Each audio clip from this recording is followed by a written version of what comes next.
Você tem conhecimento sobre? Existe uma área que está em risco por conta disso, que é a área da dublagem, né? Que envolve interpretação, que envolve seres humanos, que envolve acessibilidade, inclusão, e até a Associação Brasileira de Dublagem entregou um projeto de lei. Você sabe em que pé está? Não, eu não sei em que pé que está. Eu acompanhei a greve dos roteiristas de Hollywood, que aconteceu há uns meses atrás, em função disso.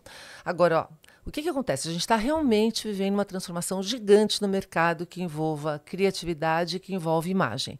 Qualquer área, livro. A IA está escrevendo livro, ela está interpretando, ela está fazendo N coisas. Design. Só que eu comparo, até nesse livro, gente, ó, tá? Acabei de lançar maravilhoso, Liderando o Futuro. Nesse livro eu falo sobre isso. Vamos fazer uma análise aqui. A gente tinha no século passado um processo de automação mecânica. Então, pensa antes das máquinas no século passado, antes da automação na indústria. Como que funcionavam os sistemas de produção? Os artesãos, as pessoas, tinham que fazer tudo, do fio ao pavio, e o produto final era o que tinha valor. Então, o meu sapato era diferente do sapato que você fazia. E aí a gente vendia os sapatos limitados ali pelo que a gente colocou nele. O que acontece quando vem o sistema de automação? Exatamente o que está acontecendo aqui agora, né? Então, o meu sapato ficou, assim, sem valor comparando com o sistema de produção que faz 1000 sapatos. O preço unitário caiu, a diferença entre eles não existe mais. Para onde que passou o valor da cadeia produtiva? Para o início, no sistema de produção, para o designer, para a pessoa que registra a patente, para a pessoa que faz a arte, para a pessoa que domina esse processo. Opera aquele maquinário também, né? Ou Programa. ou pelo menos, isso, exatamente, que põe para funcionar o sistema produtivo e não mais a produção em si. O que acontece com a indústria criativa ou a indústria cognitiva? Até agora. A gente acostumou com isso no sistema de produção mecânico. A gente dá valor para o produto final. O que a gente registra? O livro. O que a gente registra? O quadro. O que a gente registra? A música. O que a gente registra? A minha atuação, certo? O que acontece? A máquina criativa agora, né, a máquina que vai no grau cognitivo, ela está automatizando toda essa produção. Então, nesse sentido, para onde que a gente tem que se deslocar? Para o início da cadeia. Então, nesse deslocamento para o início da cadeia, você tem que ser a pessoa que ajuda na gravação de vozes aqui, para isso ser ampliado. Você aqui faz as perguntas corretas para fazer um livro. Então, a gente está desviando, ou está mudando o polo de valor do produto final para a origem da cadeia, para a intenção, para o prompt. Tanto que a gente está falando de não registrar mais um livro, de registrar o prompt que gerou aquele livro. Então, precisam ter novas leis, novas regras para isso gerar valor e eu conseguir ter retorno financeiro disso? Precisa. A gente está no meio do furacão aqui. Mas não adianta brigar com essas tecnologias da mesma forma que não adiantou os luditas baterem nas máquinas, né? Então, quando eu vejo as iniciativas de greve, de briga, a gente teve um monte de greve, briga contra o Uber. Adiantou? Não adianta. Toda vez que uma tecnologia nova vem para automatizar e ela traz valor para o público final, ela barateia o processo e traz mais acesso, a sociedade adota aquilo. Ela é inevitável. Então, tudo que puder ser automatizado vai ser. Nosso caminho é aprender a lidar com isso. Como é que eu extraio o valor disso? Um exemplo que eu dou também, que é bem legal, eu não sei se vocês vão lembrar, né, que vocês acham que eram bebês quando aconteceu isso. Não sei se vocês lembram quando surgiu o Napster, quando a gente começou a ter música peer-to-peer, ou seja, antes da internet, para eu ter música, eu tinha que comprar um disco, o valor estava no disco, inclusive, né? Era muito mais no disco até do que no show, custava caro, etc. O que acontece? Para eu passar aquele disco para alguém, eu tinha que ter processos de gravação difíceis. Outra coisa, nem que eu tivesse um gravador e você também, dava trabalho. Então, você tinha várias barreiras para você... Qualidade ruim, né? Qualidade ruim. A gente tinha 1 milhão de barreiras para poder passar música de um para o outro. O que acontece quando veio a internet? E aí, as primeiras plataformas peer-to-peer, né, para você trocar. O povo ficou louco, começou a trocar música que nem louco. A indústria fonográfica, que estava acostumada com o quê? Com aquela regra de faturamento, que aliás, era gigantesca, né? Começou a brigar. E aí eu brinco que é assim, ó, quando criança de 5 anos e pessoinhas de 90 estão cometendo crime, tem algo errado com o sistema. É o sistema que está errado, não são as pessoas, não pode ser. Então todo mundo começou a trocar. É um ótimo conceito. Mas não é? Se todo mundo está cometendo crime, tem algo errado no sistema. Então o sistema está avaliando o que é crime de maneira errada, que é o que a gente está falando agora com relação a plágio, com relação a tudo. E eu sou artista, hein? Eu faço trabalho. Estou falando realmente, não adianta brigar com isso. Então o que aconteceu? Eles brigavam. Conseguiram fechar o Napster. Matou o Napster? Matou o sistema de peer-to-peer? Não, surgiu um que era mais poderoso e que não tinha um centralizado, que aí era todo mundo para todo mundo sem precisar de uma base centralizada. Tentaram conseguir matar isso, que é o cara que fundou o Skype depois.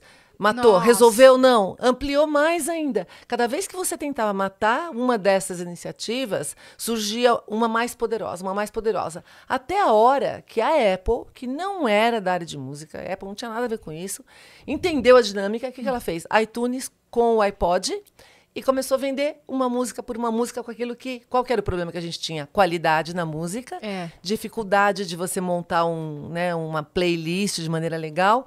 Ela fez o quê? Agregou valor nisso. Você comprava uma música por $1. E ainda portátil. Ainda portátil. Maior e fácil de utilizar, porque os outros MP3 player eram horrorosos. O que aconteceu? Em vez de brigar, ela criou uma solução que tornava a anterior obsoleta, que tornava a anterior não necessária. É essa sacada que a Apple teve algumas vezes, por isso que é uma das empresas mais... que a gente tem que ter aqui agora. E é muito difícil quando a gente está acostumado com um paradigma, né? Que você já fazia isso há trocentos anos. Aonde que está o valor agora? É isso que a gente tem que perguntar, né? Então, a dica a gente já sabe que o valor está subindo para o prompt, que a gente vai registrar NFT do prompt. Sim. Então, você pega um livro, que é muito a minha área, né? Você pega um livro, se você perguntar com o mesmo título, eu garanto que você vai fazer uma pergunta diferente para o ChatGPT escrever, você faz diferente, eu faço diferente. Qual vai ser o melhor livro? Provavelmente o que tiver as melhores perguntas. Como é que você faz as melhores perguntas? Você sendo bom naquela área que você vai perguntar. Quem faz melhor no livro de culinária? Eu, que não sei nada, essa é uma das áreas que eu sou um horror, péssima, pavorosa, então hashtag fica a dica, não vai dar certo. Se eu tentar fazer um livro de culinária, vai ser uma coisa... chinfrim, Porque você ruim. não vai saber o que perguntar, né? Não sabe o que perguntar. Então, para você poder... Tanto que outro dia, depois de uma palestra, um garoto veio para mim e falou assim, Marta, que curso que eu faço para ser um especialista de prompt? Eu falei assim, fofo. Todos nós vamos ser especialistas de prompt em alguma área. Então, vai estudar a área que você adora, uma área que você tem que saber muito. Seja especialista em algo. Algo. E aí você vai aprender prompt, que nem... Porque eu posso ser maior especialista de prompt. Eu, particularmente, me considero boa porque eu venho de exatas, de áreas muito lógicas, áreas de questionar, fiz pós na área de línguas, então, áreas que se envolvem linguística, né, na realidade. Então, ok, mas eu vou perguntar muito mal 90% das coisas que as pessoas das áreas específicas sabem perguntar. Eu sei perguntar só das áreas que eu tenho propriedade, né? Quando a gente fala do pensamento crítico, quando a gente fala de perguntar, se você não tem repertório, você não tem contra o que comparar.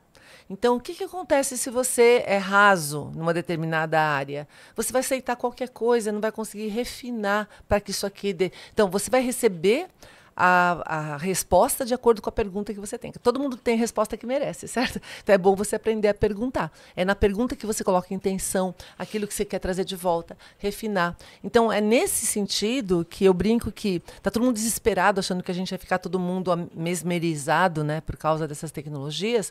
E na realidade eu acho que a gente vai passar para um outro patamar de entendimento. Porque quando você pergunta, o que é um bom detetive? O que sabe perguntar. O que é um bom professor? O que é um bom pesquisador? O que é um bom pai? O que é um bom qualquer coisa?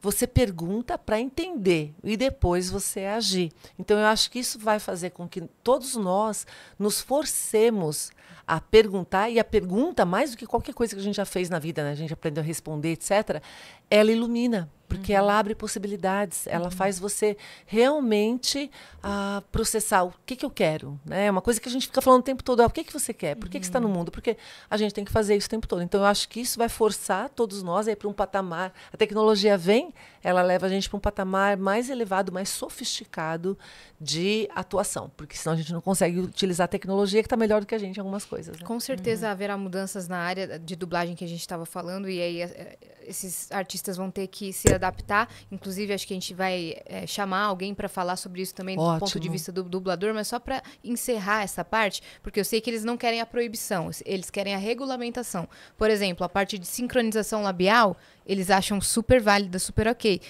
Mas a minha pergunta para você é, como especialista, como você enxerga o mercado da dublagem brasileira?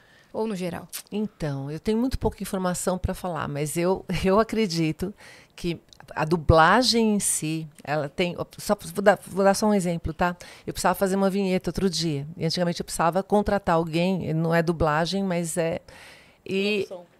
Só que você tem trocentas vozes sensacionais de IA que você pode utilizar e colocar ali. Então, de novo, no mercado de dublagem, a menos que você tenha algo diferencial que a IA não faz, você tem uma marca, vou dar um exemplo comigo. Eu tenho um nome, já tenho, sei lá, 8 livros no mercado. Talvez, por causa disso, eu consiga vender meu próximo livro ou meu outro livro que a pessoa quer ver aquilo que eu estou pensando. Agora, imagina que eu estou entrando no mercado hoje. Imagina que você tenha pessoas brilhantes entrando no mercado hoje. Como é que ela compete com o volume gigantesco de livros que a IA está criando? Eu não sei. A resposta para isso eu não sei. Eu imagino que você tenha que ir para um grau de outra, ou, eventualmente, a sua atividade vai desaparecer mesmo. Vou dar um exemplo. Há uns anos atrás, eu fui visitar uma catedral em Barcelona que a gente fez aqueles tours históricos, né? E aí, quando a gente chegou lá em cima, nos sinos, eu sou apaixonada por sino, né? Adoro ver. Aí, quando chegou lá em cima, tinha uma plaquinha, 1929, com o nome de um cara que foi o último tocador de sino daquela igreja, né? Então, imagina, gente, o trabalho de tocar sino é difícil. Você tem que subir até o último, as igrejas são altas, até lá em cima, às vezes o acesso para o sino é bem difícil, né? Se pendurar, tocar, sei lá, quantas vezes por dia.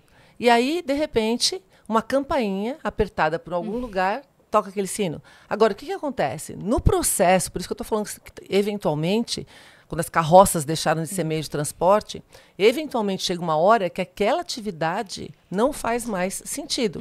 Mas aquela pessoa que deixou de tocar o sino, ela não foi substituída por eletricidade, ela foi substituída por outra pessoa que tocou a campainha em algum outro lugar.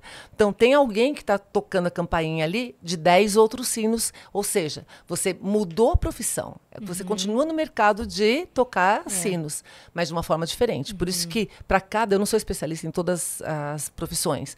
Em cada área, analisa o quanto que você faz que é diferencial, que envolve diferencial humano. E aí eu vou dar uma dica, ó.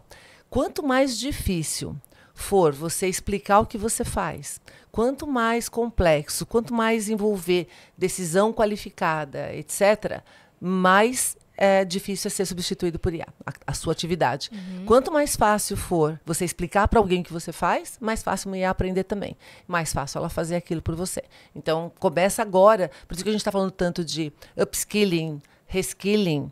Que outra habilidade você tem que está associada com aquilo que você faz e que pode ser útil. E, assim, amplia. Você pode usar até a própria IA para te ajudar a que outras profissões podem utilizar essa habilidade que eu tenho para colocar no seu radar, né? Mas é um momento bastante... É por isso que a gente está vivendo um momento muito, muito, muito delicado, crítico. Porque a gente nunca viu tão rapidamente acontecer esse tipo de impacto e dentro da nossa vida, né? Então, se você pensar, as outras revoluções tecnológicas, elas demoravam, sei lá, 3, 4 décadas para se estabelecer. Nesse tempo de vida, você já fez toda a sua vida produtiva, e já tem uma nova geração entrando. Então, você não sentia, durante a sua vida, tantas quebras de paradigmas e tantas transformações que você precisa fazer. Agora, provavelmente um garoto que está estudando hoje, o que ele está estudando vai ser completamente diferente amanhã e ele provavelmente vai ter não sei quantas profissões ao longo da vida. Então, você sabendo disso, por um lado, diminui sua responsabilidade de escolher uma profissão, certo? Porque, ok, não preciso fazer isso minha vida inteira, eu posso experimentar mais coisas, mas, por outro lado, requer uma nova habilidade que é ser mais ágil, menos apegado naquilo que... o que a gente tem que ser apegado não é necessariamente na profissão, mas nas competências que eu tenho que eu posso contribuir para melhorar o sistema junto com a máquina. Onde que eu faço diferencial nesse processo máquina e eu, né? Então, no caso de dublar, então, para produtos em geral, e aí eu vou dar um outro exemplo para você. Eu faço um videozinho, né, no início da palestra de IA, usando um avatar, uma foto minha que eu faço mesmo bem simplesinho, para as pessoas verem que dá para fazer isso em 2 minutos, tá? Sim. Sem ter que treinar muito nem nada. E aí, a ferramenta que eu uso para isso, na realidade, é uma ferramenta de... eu pus alguns samples de voz minha lá, eu ponho um texto, ela gera o áudio, depois eu pego uma outra ferramenta, pego aquele áudio e ela anima uma fotinho minha, tá? Eu estava fazendo isso para uma palestra que eu ia dar, e aí essa ferramenta falou para mim, agora a gente faz dublagem, você não quer dublar? algum vídeo seu, eu falei assim, puxa, sabe o que eu vou fazer? Eu vou dublar. Por quê? Eu dou palestra em português e inglês, né? Dou bastante. Mas eu perco um monte de palestras em espanhol, porque eu não falo espanhol fluente. E isso vale para outros tipos de palestra, né? Aí eu peguei um videozinho que eu tinha feito de chamada para um evento, coloquei em 2 minutos, ele dublou um vídeo de 1 minuto. Primeiro eu dublei em chinês, depois eu dublei em francês. Meu Deus. Incrível, incrível. E olha que eu peguei a ferramenta que é rapidinha, de 1 minuto. Então não tem sincronia de lábio, não tem várias dessas coisas que já estão disponíveis também. Então eu falo para você, ó, perceba as oportunidades. Eu começo a poder pegar um vídeo, uma palestra que eu gravei e colocar em qualquer língua e pegar qualquer tipo de público no planeta usando as redes sociais. Agora, por outro lado, qualquer pessoa em qualquer lugar também consegue falar português. E isso é uma limitação que a gente, por ter uma língua bem especial, né? Ou seja, uma língua que não é tão falada no mundo, a gente acabava tendo barreiras para as pessoas entrarem aqui. Qualquer palestrante de qualquer lugar do planeta também pode fazer isso e competir com a gente em português. Porque umas problemas e, ao mesmo tempo, vantagens que tem o mercado brasileiro, as pessoas aqui não falam outra língua, né? Elas falam português. A gente é um país continental. Basicamente, as nossas fronteiras com os países latinos ficam muito longe ou muito mais, né, inacessíveis. O resto aqui é mar. Então a gente fica ilhado no português. O que acontece agora? Qualquer um consegue falar qualquer língua. E o que é mais legal, você consegue traduzir. Tem algumas letras que eu adoro, de outras línguas, né? E que, assim, eu falo, mas o que será que é isso? E dá trabalho de traduzir, eu ficava esperando anos aí. Outro dia, eu falo, traduz para mim estrofe por estrofe. E colocou para escutar. Sim, tem uma música que eu adoro, que é Non, je ne regrette rien, da Edith Piaf. Aí eu falei assim, tem algumas passagens que eu não consegui entender direito, né? Falei, ChatGPT, estrofe por estrofe, coloca aí. Eu faço isso de brincadeira enquanto estou esperando o voo, gente. Eu fico lembrando de... Então, várias das coisas que antes eu tinha como fazer, mas tomava tempo, não estava disponível, papapá, agora está na palma da mão. Então, você começa a não só, né, ter oportunidades de fazer, mas os outros também, muda. Então, o tempo todo eu estou pensando, né?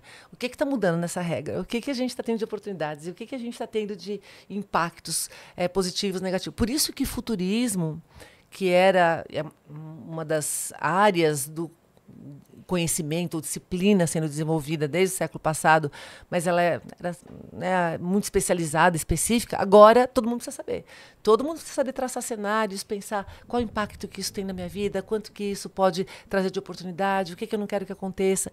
Então, por isso que o futurismo acaba sendo também uma das novas competências que é muito legal, especialmente para líderes terem, né?